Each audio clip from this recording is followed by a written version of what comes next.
আরও কিছুক্ষণ বিশ্রাম নিল, আবার হাঁটলো, আবার পা ঝিনঝিন করছে, অবশ হয়ে যাচ্ছে। তার মানে পেরিফেরিতে তার ব্লাড সাপ্লাই যাচ্ছে না।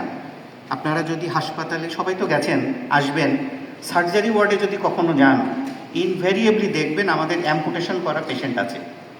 এটাকে বলে বার্জার ডিজিজ। বার্জার ডিজিজের একমাত্র কারণ আমাদের দেশে ধূমপান, তামাক সেবন। এটা দেখবেন ওয়ার্ডে সব সময় থাকে। মানে এই পেশেন্টগুলোর সংখ্যা এত বেশি, প্রথমে আঙ্গুল কেটে ফেলতে হয়, ডিস্টাল পার্টে ব্লাড যায় নাই, পরবর্তীতে ভালো হচ্ছে না অ্যাঙ্কেল থেকে, তারপরে নি থেকে, তারপরে মিড থাই থেকে, একাধিকভাবে কারো 2 পাও কাটা পড়েছে। এবং দুর্ভাগ্যজনকভাবে হলো সত্য, ইনাদেরকে আমরা যতই কাউন্সিলিং করি না কেন, ঠিক প্রপারলি তারা এই অভ্যাসটার থেকে বেরিয়ে আসতে পারে না। আমরা ছেড়ে দিলাম, কিন্তু অভ্যাসটা ছাড়তে পারলো না, আবার আসলো। অঙ্গের বিনিময়ে সে ধূমপানকে বেছে নিয়েছে। তার মানে অ্যাডিকশনটা এমন জায়গায় গিয়েছে। আমি উপসর্গগুলো বলছি কিন্তু। এবার আসেন ইন্টেস্টিনে। আমরা যখন খাবার, সিগারেট সে নিয়মিত খাচ্ছে, সে খাবারের স্বাদ পায় না বলেছি আমি। পাকস্থলীতে আলসারেশন হচ্ছে, অ্যাসিডিটি তৈরি হচ্ছে অতিরিক্ত, শরীর শুকিয়ে যাচ্ছে, হজম হচ্ছে না খাবার, এবং কনস্টিপেশন হচ্ছে, অথবা কখনো লুজ মোশন হচ্ছে। তার মানে খাবারটা শরীর নিতে পারছে না। এর সবগুলোই কিন্তু একই সিকুই। এগুলো উপসর্গ বলছি। মিজাজ খিটখিটে হয়ে থাকে, শরীর কড়া হয়ে যায়, স্কিনে দেখবেন রিঙ্কেলস পড়ে, মানে ভাঁজ হয়ে যায়। যারা স্মোক করে তাদের চেহারা, আর যারা স্মোক করে না তাদের চেহারার মধ্যে তফাৎ খুঁজে পাবেন, দেখলেই বোঝা যায়। আমরা দেখলে বুঝি, একটু খেয়াল করলে বোঝা যাবে। তারা একটু শুকায় যায়, রিঙ্কেলস পড়ে, লিপগুলো ডার্ক হয়ে যায়, কপালে রিঙ্কেলস চলে আসে অল্পেই। এগুলো উপসর্গ দেখি। আচ্ছা, উপসর্গ গেল, কেন হচ্ছে বিষয়গুলো আমি এবার একটু মেকানিজম বলি, আবার পরের ধাপে আবার চলে যাব। নিকোটিন আর টোবাকাম, তামাকের বৈজ্ঞানিক নাম আর কি। নিকোটিনটা আসলে কি করে? নিকোটিনের কয়েকটা সুনির্দিষ্ট ধাপ আছে। নিকোটিনটা আমাদের শরীরে যে আসে, যে টক্সিনটা লিবারেট হয়, এটা ব্লাড ভেসেলকে স্টিফ করে দেয়, মানে চেপে ধরে। আমাদের ব্লাড ভেসেল যে এক্সপ্যানশন করার ক্যাপাসিটি, সেটা কমে যায়। ব্লাড ভেসেল যখন এক্সপ্যান্ড করতে পারে না, তখন আমার ব্লাড সাপ্লাই ডিস্টালি কমে যায়, দূরে ব্লাড সাপ্লাই যেতে পারে না। ভেসেলের ওয়ালগুলো শক্ত করে ফেলে, ভিতরে কোলেস্টেরল নামক জিনিস জমা শুরু হয়। আলটিমেটলি ব্লাড ভেসেল রিলেটেড যতগুলো ডিজিজ তৈরি হওয়া প্রয়োজন, প্রতিটা জিনিসই আপনার এই নিকোটিনের কারণে তৈরি হচ্ছে। এত ভয়ঙ্কর একটা জিনিস, এটা হচ্ছে একদম বেসিক মেকানিজম। ব্রেনের উপরে কি করে, আমাদের ব্রেনে যে নিউরো ট্রান্সমিটারগুলো রিলিজ হয়, আমরা যেটার কারণে আমাদের স্বাভাবিক জীবন বৃত্তান্ত আমরা চালাই, আমাদের নর্মাল সেই জায়গাগুলোতে হ্যাম্পার করে, নিউরো ট্রান্সমিটার রিলিজ বন্ধ করে দেয়। কখনো এক্সাইটেড হয়ে যায়, কখনো স্লো করে ফেলে। আমি একটা ছোট্ট উদাহরণ দিই, নিকোটিন কতটা পয়জনাস। আমরা গ্রামে আগে, আমাদের এখানে যারা আছে, আমরা সবাই হুক্কা দেখেছি। আমার মনে হয় আমাদের এই বয়সী যারা আছে, গ্রামে হুক্কা সেবন আমরা দেখেছি। হুক্কা ওই যে পানির ভিতর দিয়ে গুড় গুড় করে সব ধোয়া নেয়, একটা নারকেলের আচা, তার উপরে নারকেলের থাকে, আগুন দিয়ে রাখে। এই যে পানিটা আমরা ছোটোবেলায় গ্রামে দেখেছি, গরু ছাগলের পায়ের খুরাতে এক ধরনের পোকা হয় বর্ষার সময়, ম্যাগট তৈরি হয় সিম্পলি, কাদা ময়লা থাকার কারণে। দেখতাম যে ওই হুক্কার পানি সংগ্রহ করে ওই গরুর পায়ে দিলে পোকাগুলো নেমে চলে যায়। মানে কি পরিমাণ টক্সিন ওই পানির মধ্যে আসছে নিকোটিন থেকে, যে পোকার মতো জিনিস থাকতে পারে না। আর সেইটা আমরা প্রতিনিয়ত যখন সেবন করি, সেটা আমার শরীরের ভিতরে কি ইফেক্ট ফেলছে, সেটা আমাদের বুঝতে হবে। এটা বুঝলে ক্ষতিকর জিনিসগুলো আরও ক্লিয়ার হয়ে যাবে, এবং এটা আমাদের এই নিউজগুলো ট্রান্সমিট করতে হবে। আচ্ছা, উপসর্গগুলো বললাম, এবার আমি একটু ডিজিজে আসি, ক্যান্সারে পরে যাব। ডিজিজগুলো কমন যেগুলো হচ্ছে আমাদের, সবচেয়ে কমন হচ্ছে আমাদের রক্ত নালী রিলেটেড যে প্রবলেম শরীরে, সেই জায়গাগুলোতে ক্ষতি হচ্ছে সবচেয়ে বেশি। ব্লাড প্রেশার বেড়ে যাচ্ছে।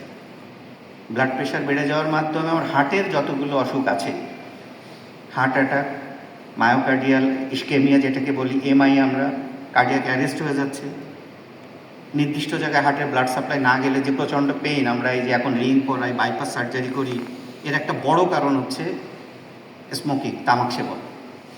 আপনারা কার্ডিয়াক ইউনিটগুলোতে যে দেখবেন, যে রোগীগুলো ওখানে ভর্তি হয়েছে, তার মোর দ্যান 95% তারা প্রত্যক্ষ এবং পরোক্ষভাবে তামাক সেবনের সাথে জড়িত। ব্যতিক্রম যে নেই তা না, কিন্তু 95-এর অধিক তারা এইটা প্রত্যক্ষভাবে জড়িত। তার মানে সে প্রতিনিয়ত এই এক্সাইটেশন ইরিটেশনের কারণে এই ডিজিজটা অ্যাগ্রাভেট করে গিয়েছে। দ্বিতীয় যেটা আসেন, রক্তনালী দ্বিতীয় সবচেয়ে বেশি সাপ্লাই দেয় হচ্ছে ব্রেনে। ব্রেনে রক্তনালী যখন সংকীর্ণ হয়ে যায়, অ্যাডিকুয়েট ব্লাড সাপ্লাই আসে না, তখন আমাদের ইরিটেশন তৈরি হয়, অস্থিরতা তৈরি হয়, আমাদের স্ট্রোক করে যায় ইস্কেমিয়ার কারণে। আমি ঘুমাইলাম ভালো মানুষ, সকালে উঠে দেখি একটা সাইড আমার অবশ হয়ে গিয়েছে, অথবা রক্তনালী ছেড়ে যে হেমোরেজ তৈরি হয়েছে ব্রেনের মধ্যে। স্ট্রোক যেটাকে আমরা বলি, একটা ইস্কেমিক আর একটা হচ্ছে হেমোরেজিক, দুইটা প্যাটার্ন আছে। তো এটা রক্তনালী রিলেটেড ডিজিজ। তৃতীয় যে অর্গানটায় সবচেয়ে বেশি সাপ্লাই দেয় সেটা হচ্ছে কিডনি এবং লিভার, প্যানক্রিয়াস। এই তিনোটা জায়গায় প্রবলেম তৈরি করে। লিভারে যখন প্রবলেম তৈরি হচ্ছে তখন কিন্তু আমাদের খাবার হজম হবে না, আমি যাই খাই না কেন হজম হবে না, ভালোটা তো নিচ্ছে না, উল্টো পরোক্ষভাবে ফ্যাটি লিভার তৈরি হচ্ছে। ফ্যাটি লিভার হচ্ছে মরণব্যাধি, যেটা ট্রিটমেন্ট এখন পর্যন্ত আবিষ্কার হয় নাই।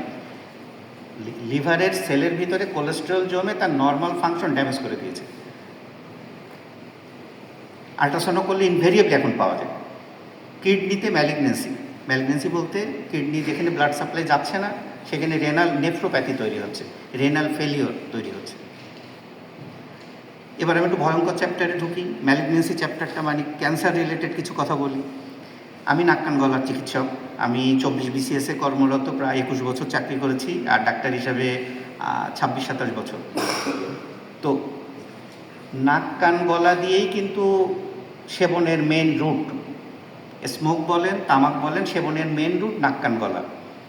তো আমরা চেম্বার প্র্যাকটিসে প্রতিনিয়ত মুখের ভিতরে ফ্যারিংস, শ্বাসনালী এবং আমাদের ফুসফুস এত বেশি ডিজিজ পাওয়া যাচ্ছে, এবং হিস্ট্রি নিলে যেটা দেখা যাচ্ছে তাদের মানে মোর দ্যান 99% তারা এই তামাক অথবা স্মোকিংয়ের সাথে যুক্ত।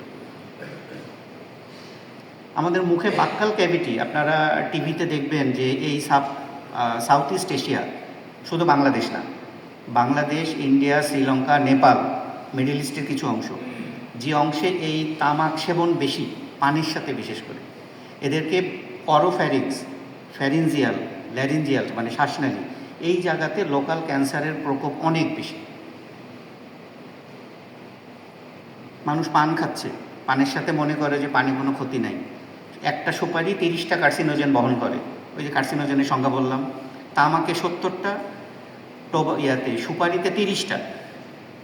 তাহলে যে তামাক সহ সুপারি খাচ্ছে তার 100টা কার্সিনোজেন, ক্যান্সার তৈরির উপাদান, সে প্রতিনিয়ত গ্রহণ করছে। আর পানের গায়ে যে তেল তেল করে জিনিসটা তো দেখছেন, পান তো হাতে ধরলেই তেলের মতো মনে হয় একটা, এটা কি? এটা আসলে কীটনাশক। পানের পাতায় যেন স্মুথ থাকে, যেন কীটনাশক মারা। ড্রেনে যে কীটনাশক দেওয়া হয় ডিডিটি, সেই জিনিসগুলো, যাতে পানের পাতাগুলো স্মুথ থাকে, ওই কেমিক্যাল সহ, এই কার্সিনোজেন সহ আমরা গ্রহণ করছি পানের সাথে। তাহলে আমার অরোফ্যারিংস, গাল, দাঁত, দাঁতের গোড়া, জিহ্বা, ফ্লোর অফ মাউথ, প্রতিটা জায়গায় ক্যান্সারের প্রকোপের পরিমাণ অত্যন্ত বেশি, এবং আমাদের এই জোনে এটার প্রকোপ সবচেয়ে বেশি যারা তামাকের সাথে অভ্যস্ত, তামাক খাচ্ছে যারা। গুলের ব্যবহার কিছুটা কমেছে আমরা সমাজে যা দেখি, কিন্তু এখনও আছে। গুল দিয়ে দাঁত মাজন দিয়ে ব্রাশ করছে, কেউ কেউ এমনি গুল লাগায় চলে যাচ্ছে। আবার ইন্ডিয়াতে যেটা দেখা যায়, খৈনি বলে ওটাকে, তামাকটারে গোল করে নিয়ে সুপারিতে মুখের মধ্যে রেখে দেয় তারা। লোকালি ওই জায়গার স্কিন বার্ন হয়ে পুড়ে যায় এবং পরবর্তীতে লোকালি ক্যান্সার তৈরি হচ্ছে। আপনারা ঢাকাতে মহাখালী ক্যান্সার হাসপাতালে গেলে দেখবেন আমাদের ফ্যাসিও ম্যাক্সিলারি সার্জারি ডিপার্টমেন্টে বড় বড় সার্জারি করছে, সেগমেন্ট কেটে ফেলে দেওয়া হয়েছে, ফেলে দিয়ে অন্য জায়গা থেকে আবার গ্রাফট লাগানো হয়েছে, এবং পরবর্তীতে কেমো রেডিয়েশনের মাধ্যমে তাদেরকে বাঁচায় রাখার চেষ্টা করা হচ্ছে।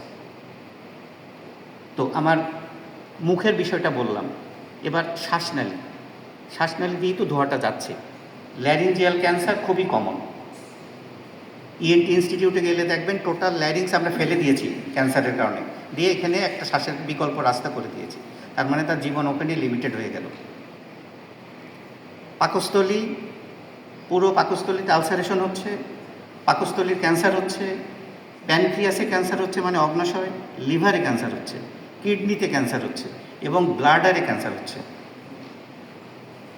ফুসফুসেরটা কিন্তু এখনো বলি নাই, ফুসফুস বলবো, আলাদা করে বলবো।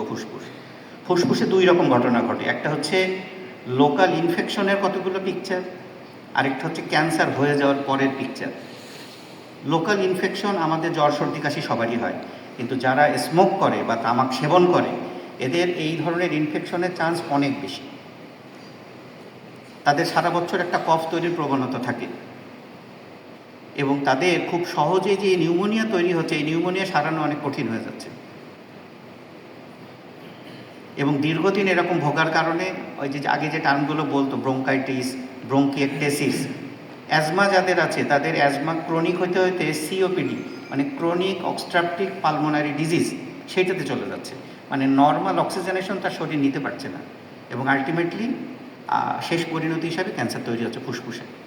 এবং এটাই দুঃখজনক যে ফুসফুসের ক্যান্সার যখন ধরা পড়ে তখন অলরেডি অ্যাডভান্স স্টেজ ম্যাক্সিমাম ক্ষেত্রে। ধরা পড়ার পরে আমরা যতই রেমেডি ইউজ করি না কেন 1.5 থেকে 1.5 বছর সর্বোচ্চ লাইফ এক্সপেক্টেন্সি থাকে ফুসফুসে যখন চলে যায়। তাহলে দেখেন, আমরা সব জেনে বুঝে, আমার সিগারেটের প্যাকেটে লেখা আছে ধূমপান করলে ক্যান্সার হয়, ছবি দিয়ে দিছে, বুলের কৌটায় লেখা আছে, সব ছবি দেওয়া, কিন্তু তারপরেও আমরা এই জায়গা থেকে বেরিয়ে আসতে পারছি না। এবার ক্যান্সারের বিকল্প জায়গা আসে রিপ্রোডাক্টিভ হেলথ। এইটা আসলে খুবই গুরুত্বপূর্ণ। অন্য দেশের যেমন হয়েছে আমাদের দেশে ওটা জানতে হবে। আমি খুব বেশি সময় নিব না, প্রায় শেষ করে এনেছি। আমি আর দু একটা পয়েন্ট বললে আমার ডাক্তার হিসেবে আমার কিছু সুপারিশ আছে, সেটা আমি বলবো। রিপ্রোডাক্টিভ হেলথে আপনি অস্ট্রেলিয়া, ইউরোপিয়ান কান্ট্রি, এই জায়গাগুলোতে দেখবেন এদের অফস্প্রিং মানে তাদের রিপ্রোডাক্টিভ তৈরির ক্ষমতা কমে গিয়েছে। সেখানে স্মোকিংয়ের সাথে অ্যালকোহল একটা বড় ফ্যাক্টর। আমাদের দেশে ইদানিং দেখা যাচ্ছে এই রিপ্রোডাক্টিভ হেলথে আমাদের দেশেও প্রবলেম শুরু হয়ে গিয়েছে। তো এটা আমাদের দেশে তামাক সেবীদের মধ্যে এইটার প্রবণতা সবচেয়ে বেশি। কনসিভ করার পরেও ওই যে বললাম, স্যার বলছিলেন যে প্যাসিভ স্মোকার, আমাদের এই শব্দটাও একটু গুরুত্বপূর্ণ। আমি দুটো জিনিসে বলেছি, একটা হচ্ছে যদি আমি তামাক খাওয়া বিষয়টাকে অ্যাড্রেস না করি তাহলে একটা বড় গ্রুপ হাইড হয়ে গেল মহিলা সমাজে। আরেকটা হচ্ছে প্যাসিভ স্মোকিং, এইটাকেও অ্যাড্রেস যদি না করি এটাও একটা গ্রুপ হাইড হয়ে যাচ্ছে। আমার পরিবারে আমার বাবা স্মোক করেন, উনি বাসায় এসে যখন খাচ্ছেন তাহলে উনি আমার মাকে ছড়াচ্ছেন, আমাকে ছড়াচ্ছেন, আমার বুড়া দাদা দাদিকে ছড়াচ্ছেন, আমার বাচ্চাটাকে ছড়াচ্ছেন। আমি যখন চায়ের দোকানে বসছি, চা খাওয়ার জন্য গিয়েছি কৌতূহলবশত, যে দেখি দুজন সিগারেট খাচ্ছে, বাকি আমরা সবাই চা খাচ্ছি, আমরা কিন্তু প্যাসিভ স্মোকিং নিয়ে আসলাম। হোস্টেলে হলে থাকি, আমার রুমমেট একজন স্মোক করে, বাকি 3 জন করে না। আমরা কিন্তু পরোক্ষভাবে তার কারণে হোস্টেলে রুমে বসেই প্যাসিভ স্মোকিং করে ফেলেছি। ক্ষতি যে আমার কম হচ্ছে তা কিন্তু না। তো প্যাসিভ স্মোকিংটাকেও আমাদের অ্যাড্রেস করতে হবে। তো এই জায়গা থেকেও আমাদের সাবধান হতে হবে, তা নাহলে কিন্তু আমরা এই পরিণতির থেকে বের হয়ে আসতে পারবো না। রিপ্রোডাক্টিভ হেলথের ভিতরে যে বললাম, হাজব্যান্ড যদি স্মোক করে বাসায় বসে, তাহলে তার ওয়াইফ যদি কনসিভও করে, সেই বাচ্চার শরীরে যে ক্ষতিকর প্রভাব, অ্যাবনর্মাল গ্রোথ থেকে শুরু করে প্রিম্যাচিওর ডেলিভারি, অ্যাবনর্মাল বাচ্চা হওয়ার পরে স্টিল বার্থ পর্যন্ত হইতে পারে। এবং মা যদি স্মোক করে, তার বাচ্চার কনসিভ করার ক্ষমতাই কমে যাচ্ছে একেবারে। এই রেশিওগুলো আমাদের স্যার সভাপতি স্যার দেখাবেন, যে পার্সেন্টেজগুলো, আমি পার্সেন্টেজগুলো বললাম না কারণ স্যারের ক্লিপে ওগুলো আছে সবই। তো এই জিনিসগুলো আমাদের অ্যাডজাস্ট করতে হবে। মানে চিকিৎসক হিসাবে আমরা আমাদের এই জায়গাগুলো আমরা ফেস করছি, এই জন্যে আমরা একটু সংক্ষেপে বললেও বলার চেষ্টা করেছি আমি টার্মগুলো।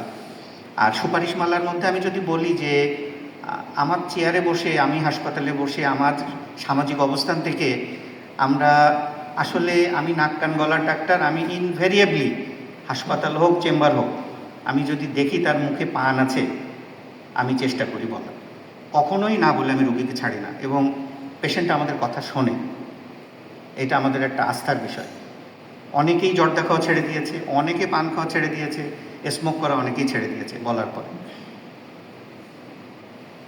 এবং আমি বিশ্বাস করি আমাদের এই রুমে আমরা যারা আছি, আমরা যে লেভেলেই আছি, আমরা যদি কাউকে বলি আমাদের কথা তারা শুনবেন। আর শিক্ষকদের, স্যারদের কথা তো অবশ্যই শুনবেন। তো একটা হচ্ছে অ্যাওয়ারনেসের বিষয়টা, আমরা সবাই সবাইকে বলি, বলা প্র্যাকটিস না করলে আমরা বিপদের থেকে আইন প্রণয়নের দিকে স্যারই যাবেন, আমি ওই সাইডে যাব না, কিন্তু সচেতনতা বিল্ড আপ আমাদের করতেই হবে এবং যার যার জায়গা থেকে আমাদেরকে বলতে হবে। শুধু ডাক্তার বলবে বা আমার সরোয়ার ভাই বলবেন তা বললে কিন্তু হবে না, আমাদের কিন্তু সবাইকেই বলতে হবে কথাগুলো। দ্বিতীয় আমার সুপারিশ যেটা আমি বলতে চাই যে কিছু কিছু জায়গা আমরা তামাক মুক্ত ঘোষণা করার মাধ্যমে কিছুটা অ্যাডভোকেসি করতে পারি। আমার হাসপাতাল ক্যাম্পাস, বিল্ডিং এবং ক্যাম্পাস এটা তামাক মুক্ত, ধূমপান মুক্ত। যদি আমরা পারি এটা আসলে ইমপ্লিমেন্ট করতে, তাহলে একটা বড় অংশ কিন্তু আমরা পেরে যাব। আগে দেখতেন হাসপাতালে পানের পিক ফেলার জন্য কর্নারে আমরা কাঠের বাক্স দিয়ে রাখতাম, ভিতরে একটু ছাই ঠাই দেওয়া থাকতো। এখন কিন্তু নাই, ওর গায়ে লেখা থাকতো পানের পিক ফেলুন। এখন কোনো হাসপাতালে কিন্তু এটা দেখবেন না। তার মানে আমরা পানের পিক হাসপাতালে ফেলাতে উৎসাহ দিচ্ছি না কাউকে, আমরা পান খাওয়া না করে দিয়েছি, তামাক না করে দিয়েছি, এটি একটা। দ্বিতীয় হচ্ছে আমাদের প্রতিষ্ঠানের সারাউন্ডিংয়ে আমরা যদি এই জিনিসগুলো বিক্রির ব্যবস্থা বন্ধ করতে পারি, তাহলে দেখা যাবে যে এটাতেও আমরা কিছুটা লাভ পাবো। নিজে সচেতন হইতে হবে সবার আগে। আমি যদি স্মোক করি, আমার বাচ্চা আমাকে দেখে উৎসাহিত হবে। আমার নিজে আগে স্মোকিং থেকে বেরিয়ে আসতে হবে, এই মাইন্ড সেট আপ আমাকে দিতে হবে। তৃতীয়টি হচ্ছে আমার বাচ্চাদেরকে একটু ক্লোজ মনিটরিং করতে হবে। আমার বাচ্চা কার সাথে মিশছে এটা আমাকে দেখতে হবে। এটা আমি ডাক্তার হিসাবে না, আমি বাবা হিসাবে বলছি। আমার ছেলে জেলা স্কুলে পড়ে, জেলা স্কুলে স্যার এখানে আছেন। তো আমার ছেলে কার সাথে মিশছে, তার সার্কেল কি করছে, তারা কেমন, গার্জিয়ানদের সাথে কমিউনিকেশন, এটা আমাকে রাখতে হবে। কারণ আমরা জানি যে স্মোক করা থেকেই সমস্ত নেশার জন্ম হয়। আমি এখানে শুরুতেই যদি তাকে একটা বয়স পর্যন্ত ধরে রাখতে পারি, তাহলে আমি এই বিপদগুলো আমার মাথায় নেওয়া লাগছে না। আর শেষ একটা কথা বলি, চিকিৎসা। আসলে চিকিৎসার ব্যাপারে 3টা আছে, রুল অফ 3। প্রথম 3 দিন সিগারেট বন্ধ করলে মিজাজ খিটখিটে থাকে, খুব বিরক্ত লাগে, মনে হয় কিছুই ভালো লাগছে না। তৃতীয় সপ্তাহে যে কিছু উইথড্রল সিমটম হয়, তখন মানসিক কিছুটা ডিপ্রেশন আসে, কারো কনস্টিপেশন হয়, কারো এই ডিপ্রেশনটা একটু বাড়ে। এবং 3 মাসে যে সফলতা আসে, সফলতা মানে সে নিজ থেকেই উইন করতে পারে যে যাক আমি এইটার হাত থেকে বেরিয়ে এসেছি। তো সবাইকে ধৈর্য ধরে শোনার জন্য অনেক ধন্যবাদ। আমি কৃতজ্ঞতা জানাই আজকের আজকের সভাপতি মহোদয়কে, উনি আমাকে কথা বলার সুযোগ দিয়েছেন। আর আমি আমার মতো করে সহজ করে বলার চেষ্টা করেছি। তো এরপরেও যদি কারো কোনো কোশ্চেন থাকে, যদি জানতে চান, আমরা সবসময়ই আপনাদের সাথে আছি কমিউনিকেট করার জন্য। তো সবাইকে আবারও শুভেচ্ছা জানাই, ধন্যবাদ জানাই। আসসালামু আলাইকুম। ধন্যবাদ উপস্থাপনকারী মহোদয়কে। অত্যন্ত তথ্যবহুল এবং বাস্তবধর্মী উপস্থাপনার জন্য আমরা আপনার প্রতি আন্তরিক কৃতজ্ঞতা